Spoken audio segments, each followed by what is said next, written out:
Acompanhe os programas de nosso acervo que são disponibilizados diariamente na internet e transforme seu lar no lar do Progredir Infinito. Inscreva-se em nosso canal no YouTube, youtube.com/Seichonoye Brasil. Curta nossa página no Facebook, facebook.com/SNI Brasil e acesse sni.org.br. Programa Seichonoye na TV a qualquer hora e em qualquer lugar, levando até você o modo feliz de viver em harmonia com a natureza.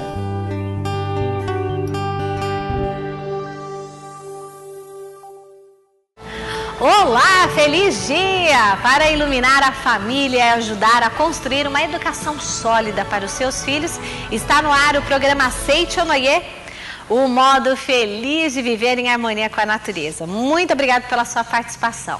E o programa de hoje, a preletora Lilian Suzibaf Norimatsu explica de que forma as preocupações dos pais amarram os filhos. Papai, mamãe são pessoas extremamente importantes na vida do seu filho. Então essa palestra é para você, papai, para você, mamãe, e para todos que lidam com os filhos. Fique conosco e acione dentro de si mesmo a força necessária para corrigir tudo o que precisa ser consertado em sua vida. Seja você também um mantenedor do programa Seichonoye na TV. Acesse o site www.sni.org.br ou através dos telefones 0800 770 2600 ou para 0 operadora 11 5074 4180 de telefone celular. E transforme a sua vida e de muitas pessoas através da sua doação. Aprendemos na Seichonoye que pais e filhos são a mesma vida. Por isso, amplas vias de comunicação mental ligam uns aos outros e as influências são maiores do que imaginamos. Aprenderemos hoje que as preocupações dos pais amarram os filhos, na palestra da preletora Lilian Suzibaf Norimatsu. Muito obrigado vocês que estão nos assistindo, muito obrigado pela companhia, mais uma vez, neste encontro com a Seichonoye, que é um modo feliz de viver em harmonia com a natureza.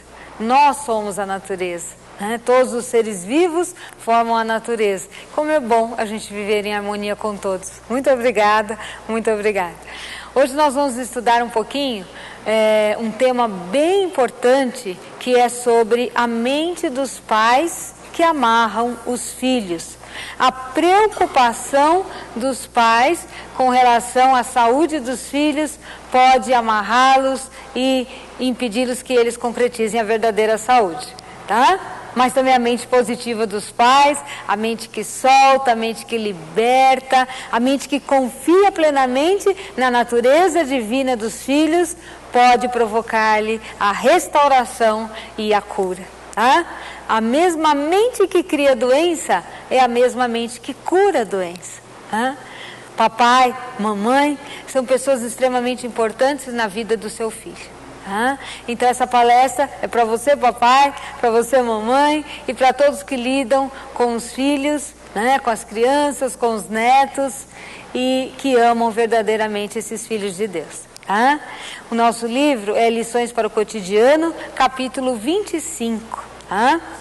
As preocupações dos pais amarram os filhos. Certa vez uma senhora chamada Takeko Okada se apresentou para consultar o mestre Masaharu Taniguchi. E ela então, desesperada, fez uma pergunta para o mestre: professor, a minha filha está no 3º ano do ensino fundamental e ela sofre de tuberculose intestinal. E ela come pouquíssimo, mas mesmo assim fica com diarreia. E isso acontece todos os dias. Ela está emagrecendo cada vez mais e os médicos dizem que é um caso perdido. Por favor, professor, ensine-me como devo agir para curar a minha filha. Essa foi a pergunta daquela mãe desesperada. O mestre, então, deu a seguinte resposta a ela: olhe, a senhora se preocupa demais com a sua filha. Está amarrando-a com sua mente. Por isso, a vida dela está atada e não consegue recobrar a saúde. Deixe de se preocupar. Expulse da sua mente a doença da sua filha. Ela vai ficar boa. Ao ouvir essas palavras do mestre Masaharu Taniguchi, aquela mãe ainda disse ao professor: sabe, mestre, eu compreendo o que o senhor está dizendo, porque eu já li 6 vezes toda a coleção A Verdade da Vida da Seiichi Noye, né? Que no Brasil nós temos em 40 volumes, e ela já havia lido 6 vezes, portanto eu entendo o que o senhor está falando, mas é tão difícil para uma mãe, né, desatar essas amarras e deixar de me preocupar. Por favor, professor, a minha filha está piorando a cada dia, então me ensine como eu devo não me preocupar. Aí o mestre então disse a ela: tudo bem, eu vou ensinar a senhora. A senhora vai considerar a sua filha morta.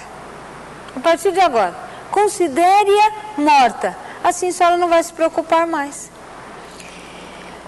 Essa atitude pode parecer indiferença, mas trata-se de desprendimento resultante de um grande amor. Com os olhos cerrados, a senhora Okada, ela meneou 3 vezes a cabeça, afirmativamente, concordando com aquelas palavras do mestre, e depois de chorar muito, com os olhos cheios de lágrimas, ela abriu os olhos e disse ao mestre: creio que entendi, professor. Muito obrigada. Se despediu do mestre e, enquanto ela ia embora daquele salão onde havia sido dada orientação, o mestre, pensando na tristeza daquela mãe, orou por ela muito comovido. Mas, cerca de uma semana depois, essa senhora volta a procurar o mestre Masaharu Taniguchi e diz a ele: professor, graças ao senhor, a minha filha se salvou. E o mestre perguntou: se salvou para a vida ou para a morte? Aí a senhora Okada respondeu: não, ela se salvou para a vida. E o mestre então sentiu-se aliviado. Mas perguntou para aquela senhora: o que a senhora fez depois daquele dia? Ah, professor, depois que o senhor me orientou, eu saí e até chegar em casa eu passei numa casa de doces e comprei os doces mais preferidos da minha filha. Em seguida, eu passei no supermercado e comprei várias frutas. Ou seja, tudo que eu me preocupava em não comprar a ela, porque eu sabia que ela ia ficar com diarreia, eu comprei. E não me preocupei, porque se a minha filha está morta, eu não tenho mais que me preocupar. E eu senti que então aqueles doces, aquelas frutas, seriam oferendas para a alma da minha filha. Chegando em casa, professor, eu mostrei esses doces todos, essas frutas para ela e disse: filhinha, está aqui, pode comer à vontade. A mamãe comprou seus doces e frutas preferidos. Pode comer, agora você pode comer. Só que a menina, né, tanto tempo sem quase ingerir nada, estava sem apetite e não comeu naquele dia. Porém, no dia seguinte, ela acordou com um apetite, comeu tudo que a mãe trouxe e a partir desse dia, professor, ela está comendo como uma adulta. Ainda não se passou uma semana desde que o senhor me orientou. Só que a minha filha já está muito animada, já levantou do leito, já corre pela casa e eu tenho certeza, se ela continuar assim, em 1 mês ela volta para a escola.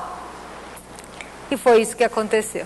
Essa menina voltou saudável, perfeita, não teve mais diarreia e, passado alguns anos, o que ocorreu? O mestre Masaharu Taniguchi foi fazer um seminário e essa jovem estava lá e contou exatamente esse relato que eu acabei de passar para os senhores. A própria moça contou esse relato.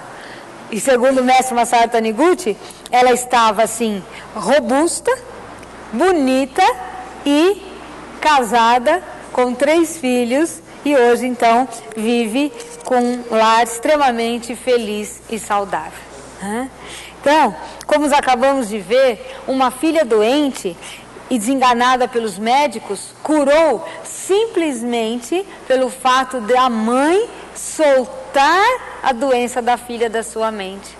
Ela desamarrou a preocupação que ela tinha, né? Desamarrou a filha daquela ideia de que estava doente, de que não tinha mais jeito, que não podia comer nada, que provavelmente iria morrer. Ela se libertou de todas essas ideias e, libertando-se, acabou libertando a sua filha. E quando a gente liberta, sabe o que significa libertar o filho? Significa, naquele momento, entregá-lo a Deus. Já não sou eu mais quem realiza as obras, é Deus quem realiza. Eu como mãe, eu como pai, já não posso fazer mais nada pela minha filha, pelo meu filho. Deus pode. Quando nós entregamos os nossos filhos a Deus, com essa certeza, com essa fé, de que eu com a minha força nada faço, mas com a força de Deus, tudo nós podemos, não é? Com certeza os filhos melhoram. Tá? Essa é o que nós chamamos na Seichonoye de lei da mente. Tá? Lei da mente. Saiba, papais e mamães que estão nos assistindo, que a mente tem uma força poderosa, principalmente na vida e no destino dos seus filhos. Tá? A mente dos pais é que direciona a vida dos filhos. O que você pensa do seu filho? Quando você pensa no seu filho, o que vem à mente? Ah, meu filho é desobediente, meu filho não gosta de estudar, meu filho é fraco. Se você tem esse pensamento, pode ter certeza, é assim exatamente que seu filho vai continuar sendo. Mas, se você pensar no seu filho e mentalizar, meu filho é saudável, meu filho é alegre, meu filho é harmonioso, meu filho é dinâmico, meu filho é capaz, tenha certeza também, é exatamente assim que seu filho vai se manifestar. Deus criou o mundo com a palavra. Nós somos filhos de Deus e recebemos de Deus a mesma força da palavra, tá? Coloque em prática, agora mesmo. Repita, meu filho é filho de Deus. Meu filho é perfeito. Meu filho é saudável. Meu filho é alegre, meu filho é inteligente, meu filho é filho de Deus. Muito obrigada. Nesse livro também, Lições para o Cotidiano, o mestre Masaharu Taniguchi, ele nos mostra, e o que é uma grande característica da Seichonoye, mostrar que os grandes ensinamentos têm a identidade na essência. Ou seja, o ensinamento sagrado de cada movimento religioso, a essência desse ensinamento é a mesma. Quando a gente se conscientizar dessa verdade, não vai mais haver guerra, nem desarmonia, por causa de religiões, não é? A essência é a mesma, tá bom? Então, na Seichonoye, constantemente o mestre também mostra relatos de outras entidades religiosas, que assim como na Seichonoye, né? As pessoas conseguem as suas graças. Então ele conta aqui nesse livro Lições para o Cotidiano. O Glenn Clark, ele é um professor da universidade durante 30 anos, né? Ele foi professor de literatura na Universidade de Illinois, nos Estados Unidos. E, mais tarde, ele iniciou um movimento de iluminação da humanidade semelhante ao da Seichonoye. Ele era conhecido como um grande religioso que, através das suas orações, conseguia muitas graças.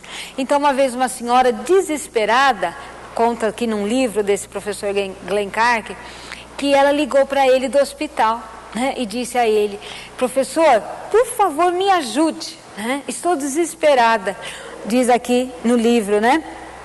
O meu filho, ele está sendo assistido por 5 médicos, mas todos os 5 já desenganaram o meu filho. Ele tem convulsões 6 vezes a cada minuto.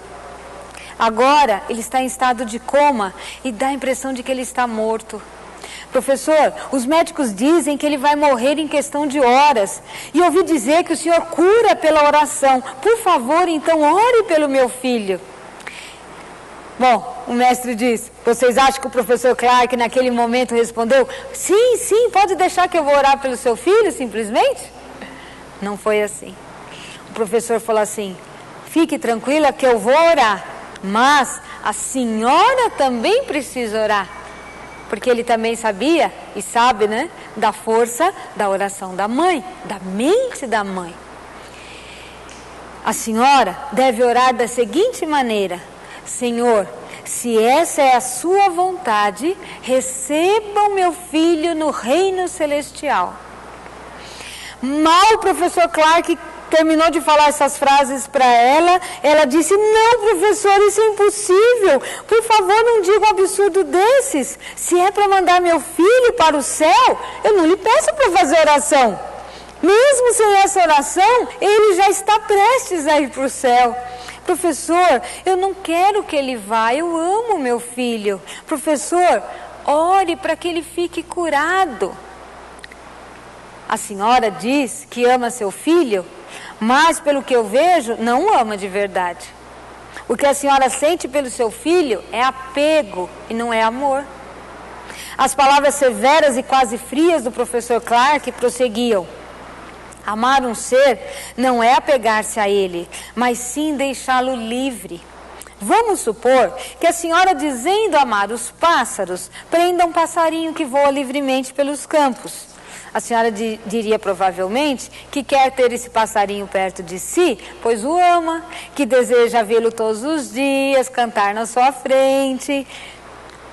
Mas veja, tudo isso seria um verdadeiro incômodo para o passarinho. Amar é deixar que a vida do seu ser amado se dirija livremente. Digamos que pela força da oração, o seu filhinho fique bom. E que depois de crescido, obtenha êxitos cada vez maiores e se torne um senador. Aí, imagine se ele recebesse um convite honroso de um jantar na Casa Branca, lá no Palácio Presidencial. Estamos falando dos Estados Unidos, não é? Muito bem. O que a senhora faria? Será que a senhora pensaria: eu amo meu filho e por isso não posso mandá-lo para um lugar tão longe como o Palácio Presidencial, que fica em Washington. Quero que ele fique comigo aqui no interior dos Estados Unidos. A senhora não acha que a atitude da mãe que ama realmente o filho é deixá-lo livre para que ele possa participar desse jantar honroso? Mas, professor, dizia a mãe desesperada, mas o quê? A senhora deve orar para que seu filhinho seja recebido no reino celestial, se essa é a vontade de Deus. E o reino dos céus é um lugar 1000 vezes mais maravilhoso que o palácio presidencial. Deus quer receber o seu filhinho num lugar tão maravilhoso, mas a senhora diz que quer retê-lo ao seu lado porque o ama. Isso não é amor, não passa de apego. A senhora precisa abandonar esse apego, entende? Ore a Deus dizendo: se essa é a sua vontade, peço que receba este meu filho no reino celestial. Depois de ouvir essas palavras, do professor Clark, a jovem senhora respondeu tristemente, ao telefone: sim, professor, compreendi. Muito obrigada. Passados cerca de 5 dias, a mesma senhora telefonou outra vez: professor, muito obrigada. Como está o seu garotinho? Perguntou o professor. Sabe, professor, refleti bastante e finalmente consegui alcançar o estado espiritual de que o senhor falou. Então eu orei dizendo: Senhor, se essa é a sua vontade, receba o meu filho no reino celestial. A partir daquele momento, a pulsação do meu filho normalizou-se. Os médicos ficaram muito surpresos e disseram: esta criança já superou a crise, agora só pode melhorar. Ele já tem certeza de que o menino recuperará a saúde. Muito obrigada, professor. Devo tudo à sua orientação. Conclui o mestre Masaharu Taniguchi. Este caso é realmente idêntico ao da senhora Take Okada. Lembra-se que libertou sua filha e ela também se curou? Assim como esse menino. Creio que ficou bem claro a todos que para manter a saúde das crianças é importante que os pais as amem sem amarrá-las mentalmente. Ok? Seu filho não é seu filho. Antes de ser seu filho é filho de Deus. está entregue nas mãos de Deus e é saudável, assim como é a vontade de Deus. Muito obrigada pela atenção, Deus os abençoe. Muito obrigada. Fomos conduzidos para mais perto da sabedoria de Deus através de mais um programa Seitio Noye, que leva até você o modo feliz de viver em harmonia com a natureza. Muito obrigado pela sua participação e um abraço muito grande para todos de Manaus. Outro dia vocês estavam me cobrando, poxa, você não manda abraço para aqui, para o povo de Manaus. Um beijo bem carinhoso para todos, viu? Muito obrigado pela companhia de sempre. Para finalizar, da mesma forma que quando você está virado para o sol, as sombras se voltam para trás, orar é deixar no passado que foi escuro e nebuloso. Vamos então juntos ao nosso Momento de Oração.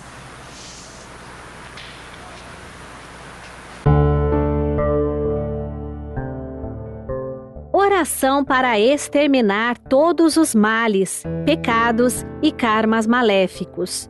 Deus é amor infinito. O amor faz ver unicamente a perfeição da imagem verdadeira, nunca as imperfeições do aspecto fenomênico. Deus não vê nossos defeitos. Quando Deus nos fita, todos os nossos defeitos se extinguem, do mesmo modo que quando surge a luz, toda a treva deixa de existir. O perdão de Deus não é um perdão relativo, que consista em tolerar nossas falhas depois de tê-las descoberto. Da mesma forma que a luz extermina a treva, Deus extingue nossos defeitos. Quando volvemos nossa mente a Deus, nossos defeitos se extinguem. A prática através da qual volvemos nossa mente a Deus é a meditação Shinsokan. Devemos perdoar os erros aos nossos semelhantes, exatamente como Deus perdoa-nos os defeitos. Isto é, em vez de focalizar os defeitos e erros do outro e perdoar-lhe com tolerância, devemos contemplar fixamente a sua imagem verdadeira que já é perfeita e fazer com que essa perfeição se manifeste concretamente. Jesus Cristo, quando soube que Lázaro morrera, disse aos teus discípulos: nosso amigo Lázaro dorme, mas vou para despertá-lo. Chegando a Betânia, foi até a gruta onde o morto tinha sido sepultado havia já 4 dias. Mesmo olhando para Lázaro, que jazia no túmulo, Jesus não viu nele um corpo morto, mas sim e unicamente a vida que continuava a vibrar, e chamou essa vida dizendo em voz alta: Lázaro, sai para fora. Devemos fazer o mesmo em relação aos nossos semelhantes. Por mais imperfeita que seja a aparência fenomênica do outro, não devemos vê-la. Devemos olhar unicamente a perfeição de sua imagem verdadeira e, através de reverência e palavras de louvor, ajudá-lo a exteriorizar essa imagem verdadeira, essa natureza divina. Temos aprendido que a imagem verdadeira é o aspecto original perfeito, tal qual Deus criou. Existe eternamente em estado perfeito, não se macula, não se desgasta e jamais se extingue. Mas, se não a fitarmos através da meditação, ela não se manifestará. A perfeição da imagem verdadeira só se manifesta através da contemplação. Se o outro manifesta um aspecto imperfeito, é porque a nossa mente ainda não está suficientemente empenhada na prática de contemplar a perfeição da imagem verdadeira do próximo. Se procurarmos contemplar continuamente a imagem verdadeira perfeita do outro com maior empenho, a perfeição de sua imagem verdadeira acabará se manifestando infalivelmente. Não diga que não consegue contemplar a perfeição da imagem verdadeira do outro, apesar de se esforçar para isso, alegando que é demasiadamente acentuada a imperfeição fenomênica dele. Podemos comparar a imperfeição fenomênica à barreira a ser transposta numa competição de salto com vara. Quanto maior a capacidade do atleta, mais alta é a barreira a ser transposta.